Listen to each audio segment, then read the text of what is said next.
Bismillahirrahmanirrahim. Assalamualaikum warahmatullahi wabarakatuh. Saya Muhammad Azim Ibrahim P131675 akan berkongsikan berkenaan dengan tajuk komunikasi Nabi Yusuf AS.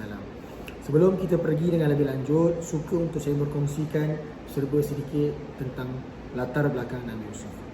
Baik, Nabi Yusuf AS merupakan anak kepada Nabi Yaqub, cucu kepada Nabi Ishaq dan cicit kepada Nabi Ibrahim AS.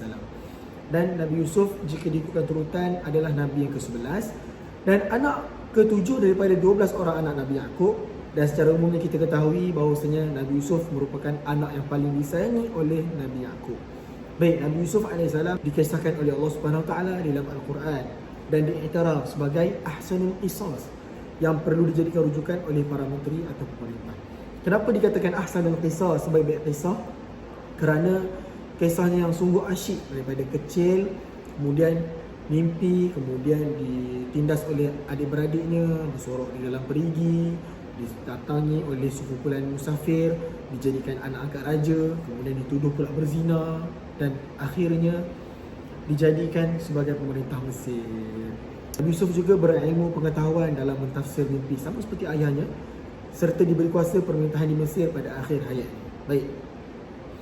Komunikasi Nabi Yusuf AS bersama dua orang khadam raja merupakan sahabat Nabi Yusuf juga di dalam penjara. Yang pertama adalah pelayan minuman raja dan yang kedua adalah pembuat roti. Kedua-dua orang ini, sahabat ini meminta untuk Nabi Yusuf mentafsirkan mimpi mereka. Orang yang pertama menceritakan mimpinya kepada Nabi Yusuf. Inni arani a'sirun khamran. Sesungguhnya aku bermimpi bahawa aku memeras anggur. Surah Yusuf ayat ke-36. Kemudian seorang lagi menceritakan mimpinya seperti dalam firman Allah Subhanahu Wa Taala. Maksudnya, sesungguhnya aku bermimpi bahawa aku membawa roti di atas kepalaku dan sebahagiannya dimakan burung. Ayat ke-36 juga. Dalam tafsir Ibnu Kathir, As-Saddi mengatakan, keduanya ini dipenjarakan kerana apa? Kerana raja merasa curiga bahawasanya kedua ini telah bersekongkol untuk meracuninya melalui makanan dan minumannya yang disajikan kepada raja. Baik, setelah mereka menceritakan mimpi masing-masing, keduanya berkata kepada Nabi Yusuf AS dalam firman Allah, maksudnya sesungguhnya kami memandang kamu ini termasuk dalam golongan orang yang pandai menakbir mimpi. Okey. Dalam tafsir Ibnu Kathir, Ibnu Jarir mengatakan telah menceritakan kepada kami Waqi' dan Ibnu Humaid. Kedua ini bahawa telah menceritakan kepada kami Jarir dari Imarah, dari Al-Qaqqa, dari Ibrahim, dari Indullah Ibnu Mas'ud yang mengatakan bahawa kedua-dua teman Nabi Yusuf ini sama sekali tidak melihat sesuatu pun dalam mimpinya. Sesungguhnya kedua ini telah mengatakan kepada Yusuf untuk apa? Menguji kepada Yusuf AS. Baik. Kemudian Nabi Yusuf pun menjawab seperti dalam firman Allah Subhanahu Wa Taala. Tidak disampaikan kepada kamu berdua makanan yang akan diberikan kepada kamu, melainkan aku telah mendapat menerangkan jenis makanan itu sebelum makanan itu sampai kepadamu. Apa yang menarik dalam komunikasi ini adalah dalam kita berkomunikasi adalah sangat penting untuk kita terlebih dahulu memahami siapakah yang kita sedang berkomunikasi. Bukanlah kepentingan kepada kita untuk terus menghukum, terus gopoh-gapah dalam menjawab soalan. Namun, kita mesti melihat apakah kepentingan dan keutamaan yang perlu kita utamakan. Seperti mana dalam kisah Nabi Yusuf tidak terlalu gopoh-gapah menjawab soalan yang diutarakan oleh kedua orang sahabat itu. Kerana Nabi Yusuf sudah ketahui bahawasanya mimpi itu akan mengakibatkan salah seorang daripada mereka ini akan mati.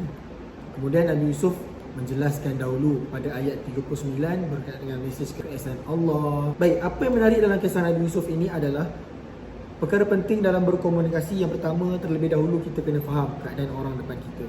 Kita kena tengok dulu latar belakang dia macam mana, kita kena faham komunikasi dia macam mana.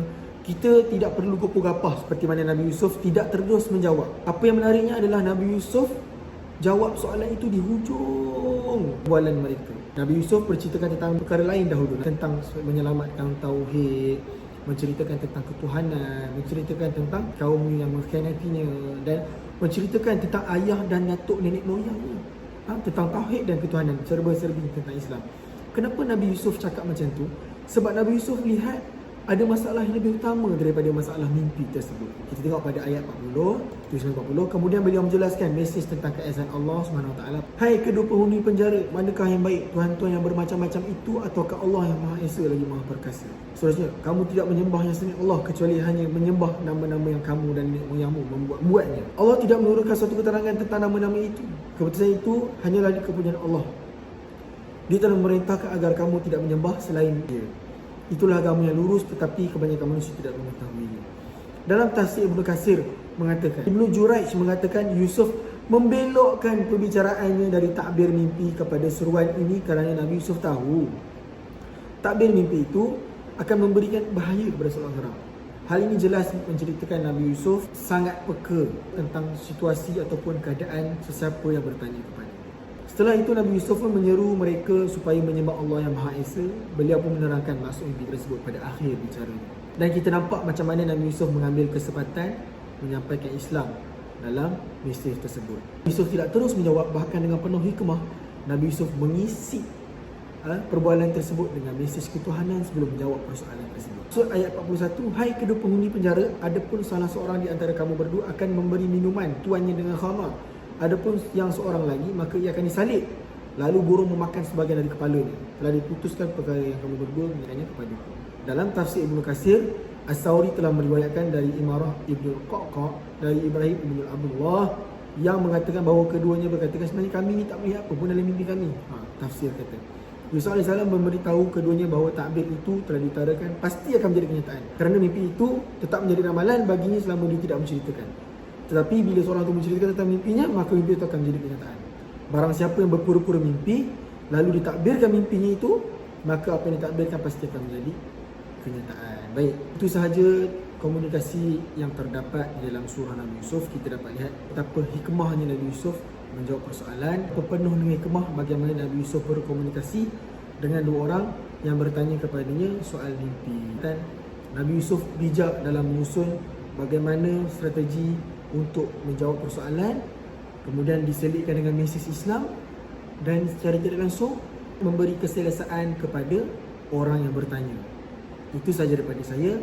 Wabillahi taufiq wal hidayah. Assalamualaikum warahmatullahi wabarakatuh.